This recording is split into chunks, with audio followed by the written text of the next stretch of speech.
Depuis le 3 mai, l'espace culturel abrite une exposition photo intitulée « Émotions sauvages » réalisée par Jean-Marie Costa. Ce photographe passionné a souhaité, à travers ses clichés, nous rappeler que la conservation de la diversité de la vie sauvage est indissociable de la préservation des espaces naturels. La photo elle est là, comme je disais tout à l'heure, plus comme un témoin de ce qui se passe d'une manière générale dans le monde et en particulier en Afrique. 460 millions en 1960, 20 000 aujourd'hui, 100 000 guépards au début du siècle. Aujourd'hui, à peine 12 000, dont la moitié en Namibie. Il y a un vrai problème. Effectivement, aujourd'hui, là, on commence à en prendre conscience, c'est vrai, mais c'est la multiplication de ce type de témoignages, on le voit bien d'ailleurs dans les médias, qui fait qu'un jour, on arrivera à faire des choses pour tous ces animaux. Cette exposition témoigne de la beauté de la nature au cœur des savanes de la Tanzanie et de la Namibie, un véritable voyage dans la vie sauvage qui nécessite tout de même de prendre certaines précautions. Certains animaux sont très dangereux, je pense à l'hippopotame en particulier. Paradoxalement, les félins ne sont pas très dangereux, les lions ne sont pas très dangereux, le léopard n'est pas très dangereux, le guépard n'est pas très dangereux, évidemment, lorsqu'on prend certaines précautions.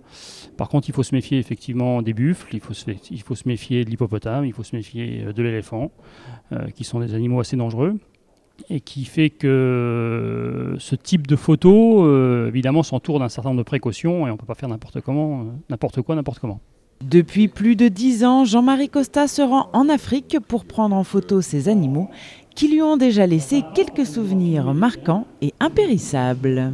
Il y en a deux qui m'ont marqué. Une charge d'un éléphant lorsque j'étais à pied, où là j'ai joué un petit peu trop les aventuriers. Donc effectivement, celle-ci m'a marqué. Celle qui m'a marqué le plus sans doute, et c'est pour ça que je dis que l'Afrique est quand même un petit peu dangereuse quand même, c'est à pied aussi, dans une grande réserve. On a été chargé j'avais un guide cette fois-ci.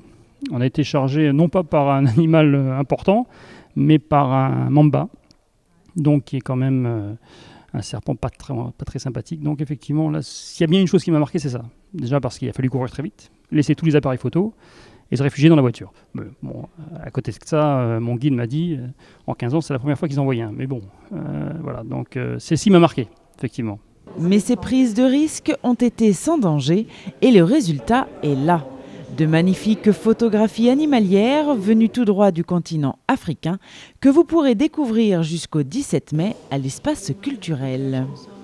Et ce voyage en Afrique se poursuivra dans les classes rombasiennes car Jean-Marie Costa a souhaité donner à la ville une vingtaine de livres résumant ses voyages et ses belles rencontres. Une aventure à ne pas rater pour des émotions sauvages garanties.